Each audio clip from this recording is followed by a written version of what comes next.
This is the structure page. Here, you can see the structure of the current song, laid out in a grid. The horizontal lines are the song's tracks. Each track plays its own instrument. The vertical groups are song parts. They group several fragments together sequentially, in a well-defined time period. The fragments are represented by colored rectangles, and hold the notes played by the track's instrument. Each black square represents a measure, also known as a bar. Each measure contains 4 beats as Cydrea music works with a 4/4 time signature. So, in this case you can see that this song part is 8 measures long. To see other parts of the song, you can click and drag the mouse to the left or to the right. The red vertical line you see here is the player pointer. The pointer is in sync with the current position of the slider in the global controller. When you play the song, you can understand what song parts and fragments are playing at any given moment.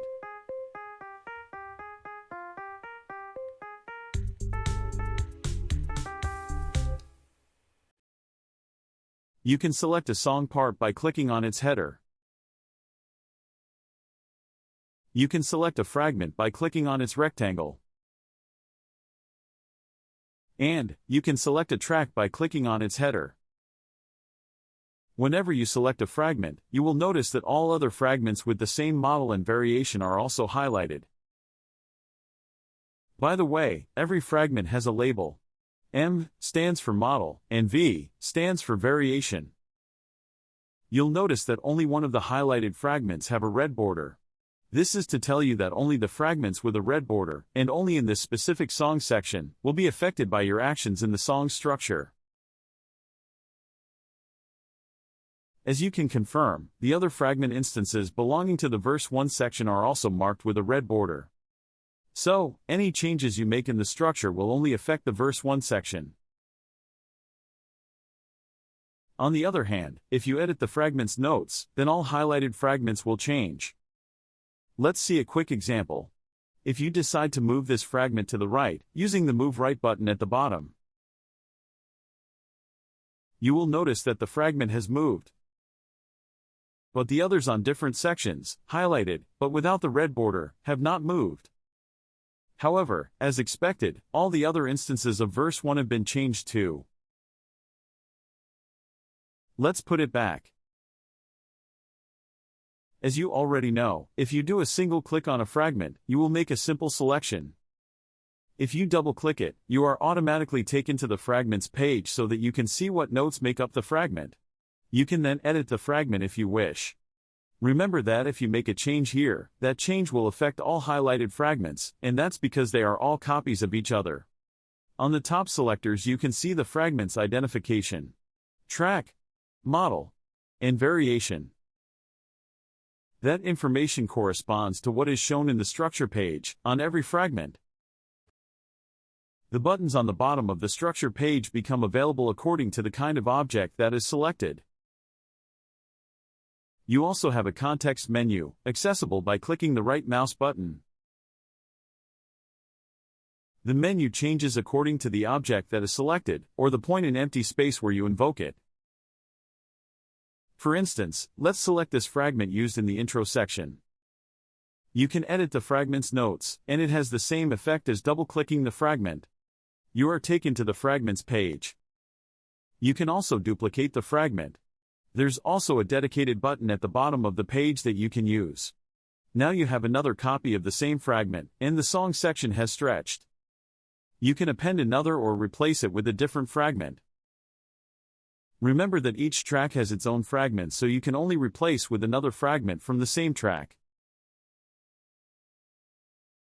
As you can see, the fragment has changed and now is of Model 2, Variation 1. Naturally, you can remove any fragment. This section will then adjust itself accordingly.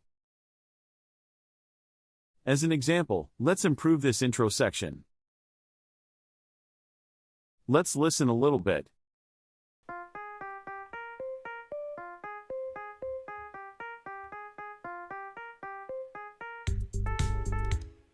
The intro is a bit quiet, isn't it? Let's add some elements to this intro. For instance, let's add some percussion. Let's give the intro some punch by including the bass drum.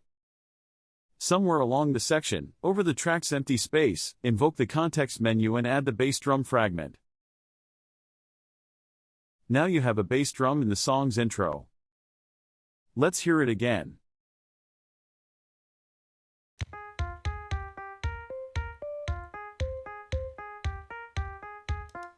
It sounds better now. Now, let's add some melodic toms, right at the end of the intro. The idea is to make a better transition into verse 1. To do that, you do the same as before. In the track's empty space, choose Add Fragment in the context menu. Now that you have the fragment there, you can use the arrow buttons at the bottom to move the fragment to the end of the section. Let's add another one. Again, use the arrow buttons to adjust the fragment's positions. And now we can replay it and hear the result.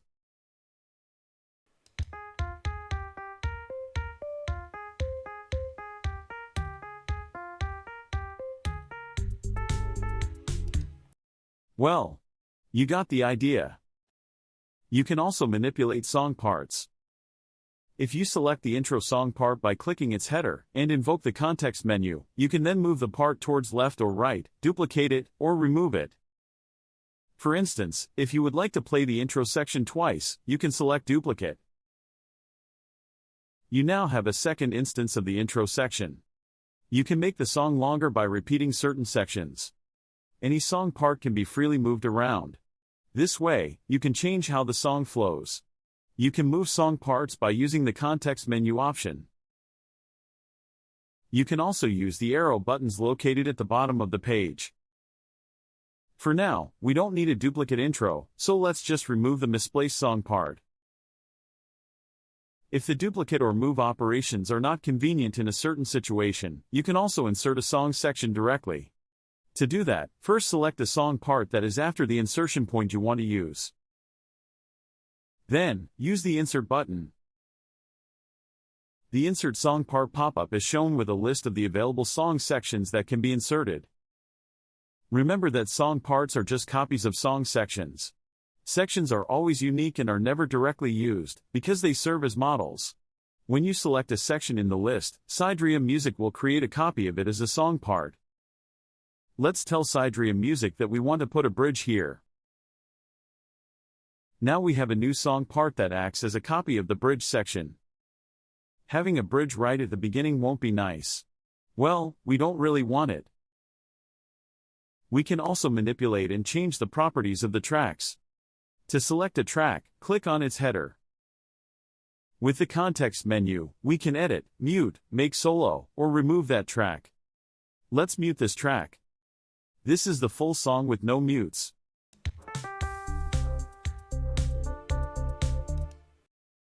If you want to temporarily prevent an instrument from playing, you can mute its track. Muted tracks will have their fragments and headers shown in a darker tone. So, let's listen again and hear the difference.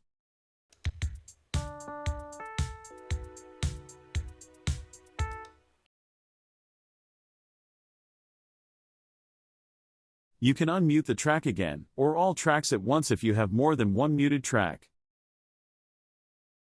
You can also play an instrument, solo.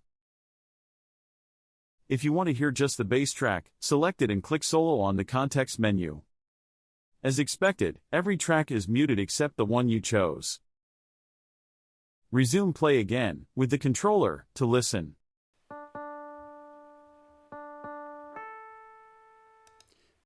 If you want to hear more instruments, let's say, the bass drum, select the track and click Unmute on the context menu.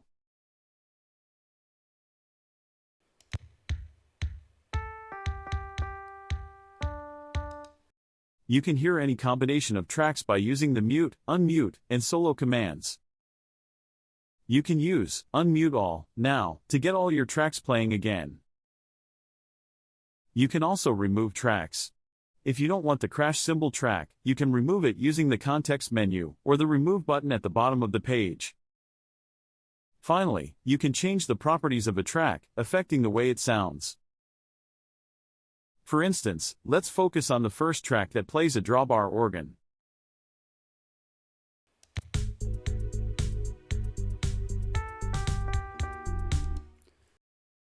Let's listen to it, solo, to have a better idea of how it sounds.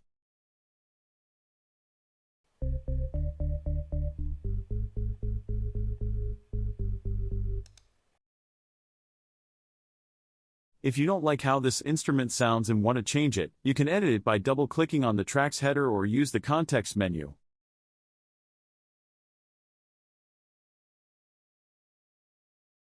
On the track settings pop-up, you can check or change several properties of the track. On the left you can change its name, its play volume, its modulation, and its expression level. These are track-wide settings, so they will be active during the whole song. A single instrument is assigned to the whole track. You can choose that instrument here. You have plenty of choices. Instruments are categorized by families. We have effects, percussion, strings, synths, custom sound fonts, and wind instruments. The current instrument is shown here, along with the other available instruments of the same type that you can choose. You can try another instrument of the same type, but if you want a different one, you can pick another type from the family tree. Okay, this time we will try a reed organ. Pick any instrument from the list. If you have a MIDI controller keyboard plugged in, you can check how the instrument sounds before selecting it by playing some keys. Click OK for your changes to take effect. Let's hear how it sounds now.